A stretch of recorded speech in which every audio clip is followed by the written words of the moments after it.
Olá, nós somos o grupo 3 de Fisiologia Humana 1 e este seminário é uma análise de artigo.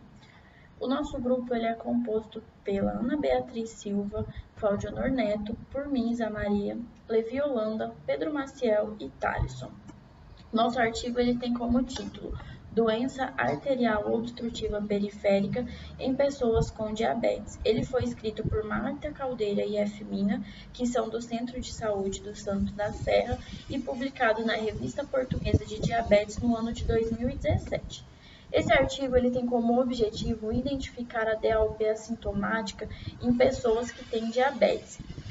Esse objetivo é diante da problemática trazida, que é: as pessoas com diabetes têm um risco aumentado de desenvolver a doença arterial obstrutiva periférica e, consequentemente, ela tem um maior risco de eventos cardiovasculares e mortalidade.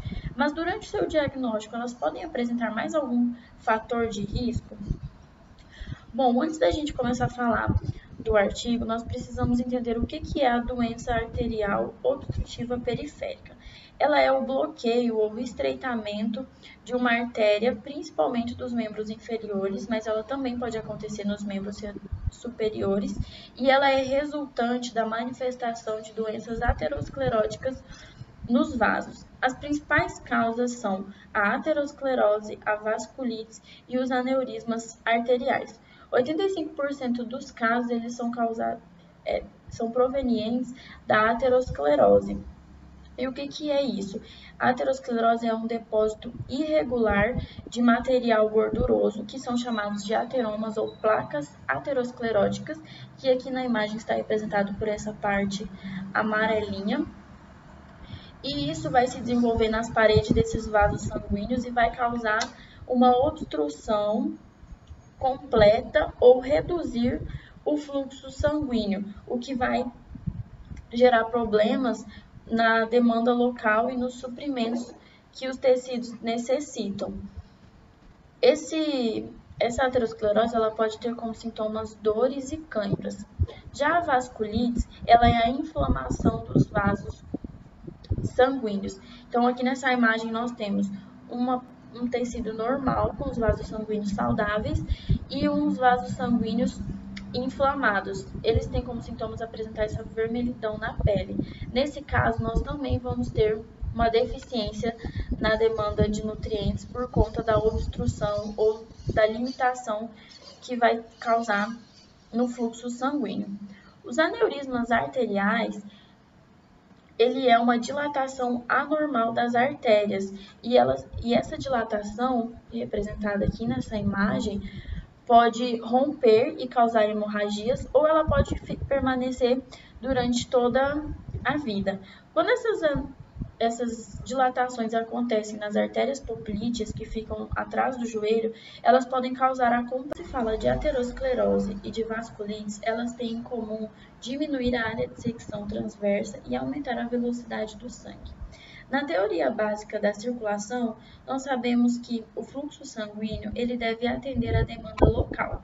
Nesses dois casos, nós vamos ter um problema na hora de atender a demanda local por conta da obstrução do vaso sanguíneo. Falando sobre a fisiologia, as leis de Ohm e de Poiseuille, elas ajudam a compreender melhor a alteração na hemodinâmica da circulação. A lei de Ohm, ela diz que o fluxo sanguíneo é igual à diferença de pressão sobre a resistência. Se nós diminuirmos o raio desses vasos, nós vamos diminuir o fluxo sanguíneo e, consequentemente, nós vamos aumentar a resistência desses vasos.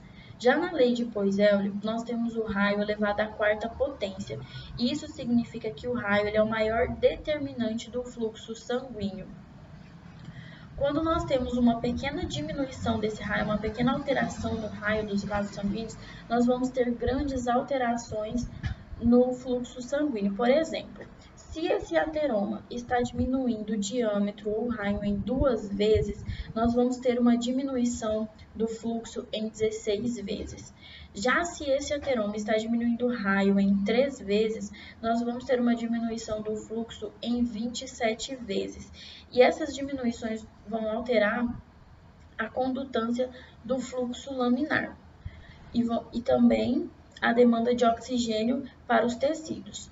Já nos aneurismas arteriais, nós vamos ter um aumento no diâmetro do vaso sanguíneo, como dá para ver na imagem. Aqui nós temos uma artéria normal e aqui nós temos uma artéria com aneurisma, e dá para ver a diferença no diâmetro dessas duas.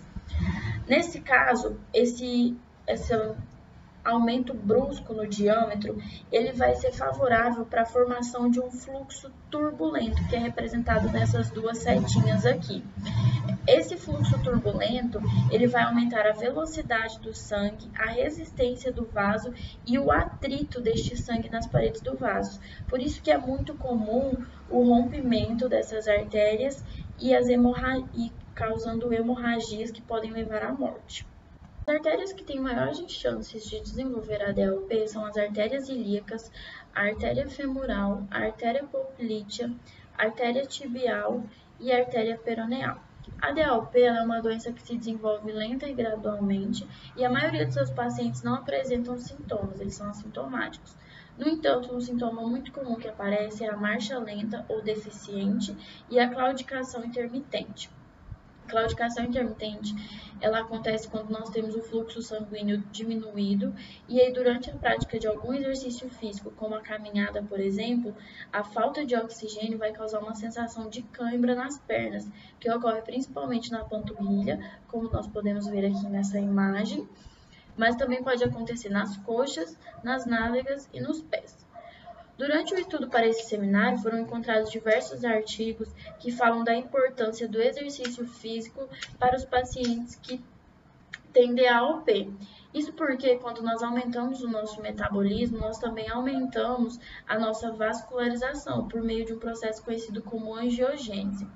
A angiogênese, ela pode fazer uma completa reestruturação física da vasculatura do nosso tecido para atender às demandas teciduais. E ela acontece mais rápido em jovens e mais lentamente em idosos, porque eles já têm um tecido pré-estabelecido. Bom, quando nós vamos praticar um exercício físico, a nossa demanda por um fluxo sanguíneo aumenta de 6 a 8 vezes em relação ao repouso. Essa demanda aumentada e a falta de oxigênio, visto que as artérias vão estar obstruídas, vão estimular os músculos a produzirem os fatores angiogênicos, e esses fatores angiogênicos vão levar à formação de novos vasos a partir dos vasos já existentes, ou seja, vão brotar novos vasos.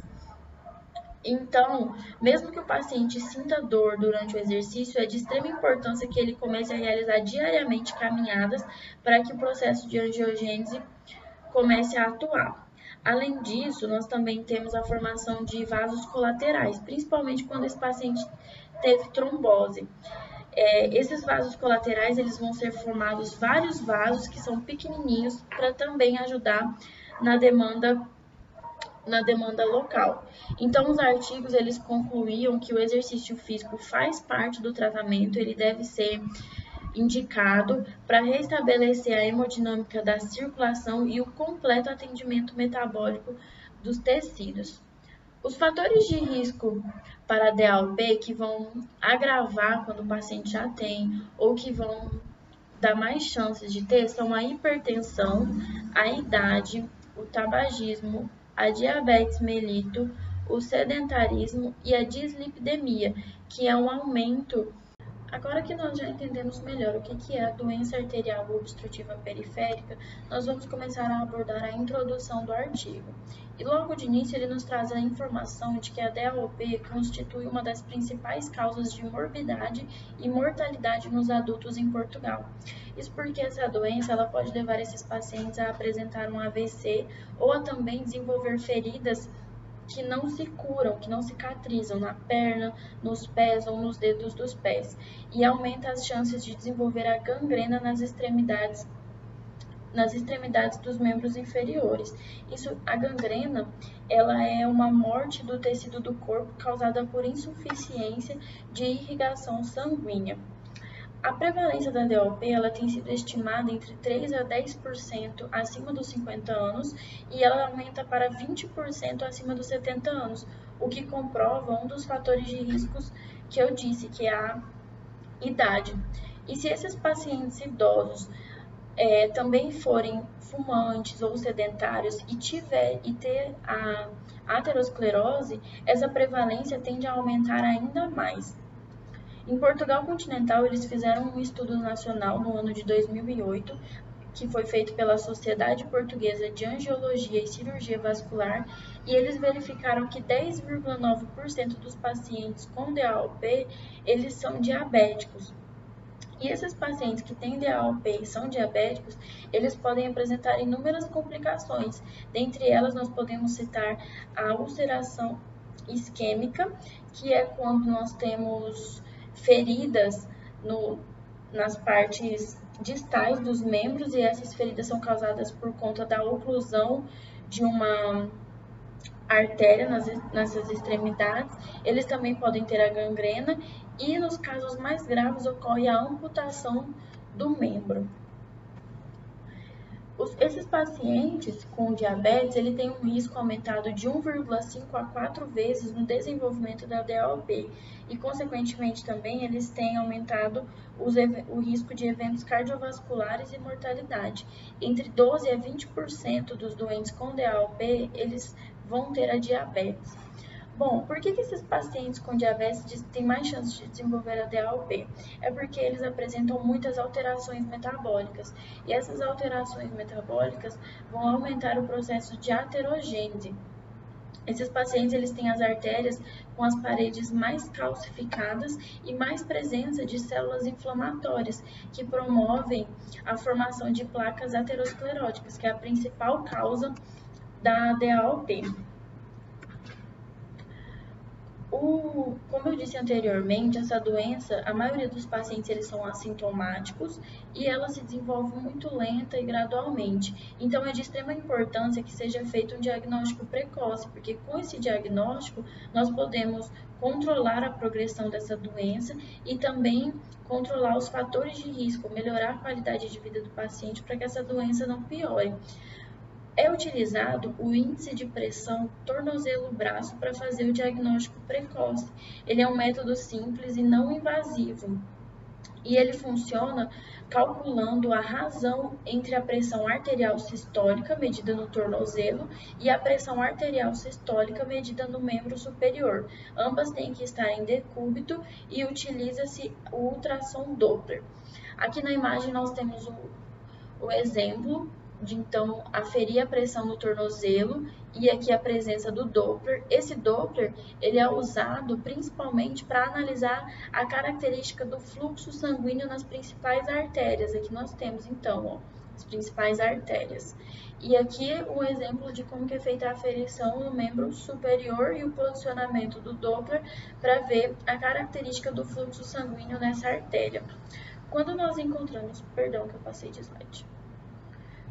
Quando nós encontramos valores entre 1 e 1,4, esse paciente é considerado normal. No entanto, se esse valor for inferior a 0,9, ele é caracterizado como um paciente com DAOP.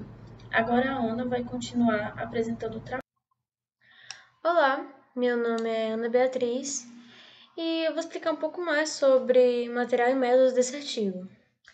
Esse artigo inicialmente foi um estudo transversal realizado das pessoas que foram inscritas na unidade de centro de saúde de Santo da Serra, que tinham diabetes e foram acompanhados.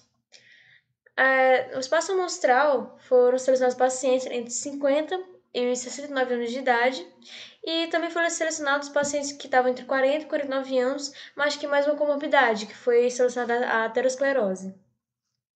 Para eles caracterizar doentes com a doença arterial obstrutiva periférica, eles utilizaram como referência o índice de pressão tornozelo-braço, sendo que valores inferiores a 1 foram considerados anormais e maiores que 1 até 1,40 foi considerado normal.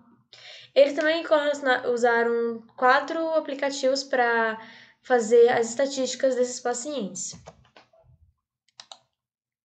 Para falar sobre a discussão desse trabalho, eles tiveram que organizar os dados para comparar e ter resultados. Eles selecionaram 4 principais comorbidades, mas também dividiram em gênero a idade deles também. As comorbidades foram a dislipidemia, que é o alto índice de LDL e HDL no sangue, além dos altos índices de triglicéridos no sangue. Foi também selecionado a hipertensão, foi usado os valores do índice de massa corporal para saber se esses pacientes são obesos e perguntas, questionários se os pacientes eram fumantes. Aqui, no primeiro momento, foi constatado que as mulheres manifestavam a maior índice de distúrbio na índice de pressão tornozelo-braço. Elas são a maioria entre os que deram menor do que 1. E os homens foram os que mais deram normalidade, que é acima de 1 até 1,4. Fatores de risco prevalentes são aqueles que são frequentemente associados a diabetes, como expliquei anteriormente. E para relembrar, vou explicar melhor correlacionando com a diabetes e seus aspectos fisiológicos. A diabetes, ela é alta taxa de glicose no sangue, que é a diabetes mellitus. E essa glicose, ela é acompanhada com a hemoglobina. Então, por isso que fala hemoglobina glicada, que foi avaliada muito nesse artigo. Que cada vez que a hemoglobina glicada cai, a chance de acontecer alguma comorbidade com esse paciente é menor. Por quê? Porque quando você coloca muita glicose na veia desse paciente, na artéria desse paciente, na circulação sistêmica desse paciente, a glicose ela vai danificar a parede desse vaso, vai deixar ele vulnerável a condensações. Por exemplo, além da própria adesão de lipídios, vai também favorecer embolias, que é o próprio coágulo sanguíneo. Por que a dislipidemia se relaciona com a diabetes? Aqui quase 90% dos pacientes apresentaram essa dislipidemia, aumento de LDL e queda de HDL. Por quê? Porque a diabetes ela vai favorecer justamente o enrijecimento do vaso, vai provocar o enrijecimento da parede do vaso para ele suportar o atrito com a glicose. Por isso, o que vai acontecer? As moléculas de LDL vão aderir à parede desse vaso e vão formar placas de gordura nesse vaso. Isso vai enrijecer o vaso, vai diminuir o fluxo através desse vaso, prejudicando a circulação para parte do corpo que é aquela artéria responsável. E caso se desprenda, pode entupir outro vaso sanguíneo. Isso tudo causa diversos problemas ao paciente, como por exemplo, não vai irrigar a pele direito. Muitas vezes é muito frequente o paciente diabético ter manchas marrons na superfície da sua pele. Ele também pode não irrigar direito uma perna, uma mão. E muitas vezes ele perde até sensibilidade porque ele deixa até de nutrir o nervo dessa região. Ele pode perder parte da sensibilidade ou sentir formigamentos. A hipertensão se relaciona quando a gente não permite a distensão desse vaso. Por quê? Porque a artéria ela é elástica. Ao contrário da veia, a artéria ela consegue expandir com a pressão que se dá na parede desse vaso e consegue dispersar isso. Mas quando não tem essa elasticidade, acontece a contenção disso. E a hipertensão se relaciona com a diabetes porque são fatores relacionados com a homeostase do corpo. E o que vai acontecer com relação com a dislipidemia? A parede do vaso está mais rígida e a gente está colocando mais pressão na parede desse vaso. A gente pode danificar esse vaso porque ele não vai ter capacidade de se expandir, ou seja, é mais fácil ele romper bruscamente, o que é algo que não é bom para o paciente. O excesso de peso ele está presente em cerca de 3/4 dos pacientes que foram visualizados nesse espaço amostral. E como isso se relaciona com as outras comorbidades e a própria diabetes? Porque esse paciente ele pode não ter uma alimentação adequada ou pode ter fatores genéticos que favorecem isso. Mas muito frequentemente a gente pode associar isso com a alimentação. É um paciente que não se alimenta direito, é um paciente que bebe muito refrigerante, come muita fritura, que come sempre em excessos aquilo que não faz bem a ele. E isso vai aumentar os índices de açúcar no sangue, vai aumentar o índice de gordura no sangue, vai causar o quê? Diabetes mellitus e a dislipidemia, o que vai causar excesso de peso e que além disso vai sobrecarregar o coração, porque ele precisa trabalhar mais e enviar mais nutrientes para a parte do corpo. Isso vai ainda implicar que tem ateroma nos vasos desse paciente. Isso vai dificultar cada vez mais. Já quando se relaciona com fumantes e ex-fumantes, é interessante porque a parede da artéria ela tem monóxido de nitrogênio. A gente não carbono necessita de monóxido de nitrogênio para produzir energia. A gente não respira para produzir energia em si através da respiração celular. O monóxido de nitrogênio é importante para proteger a parede do vaso contra danos extrínsecos.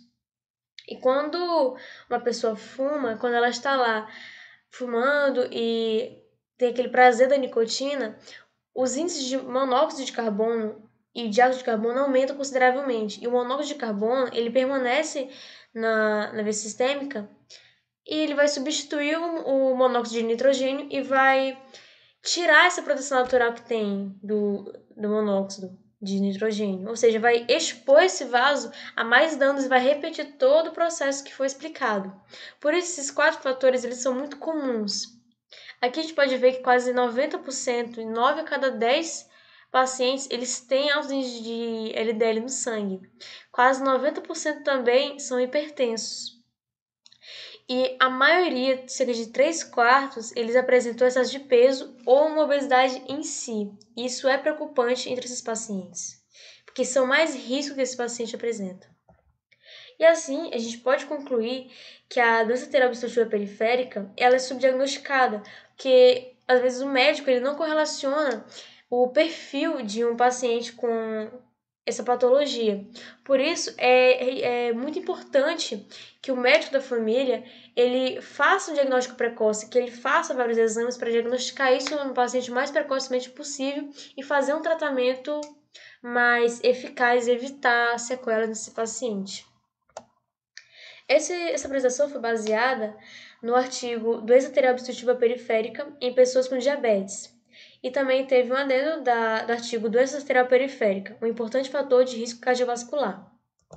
Também usamos essas referências, principalmente no livro Guyton e Hall, para explicar sobre esses acontecimentos. Obrigada!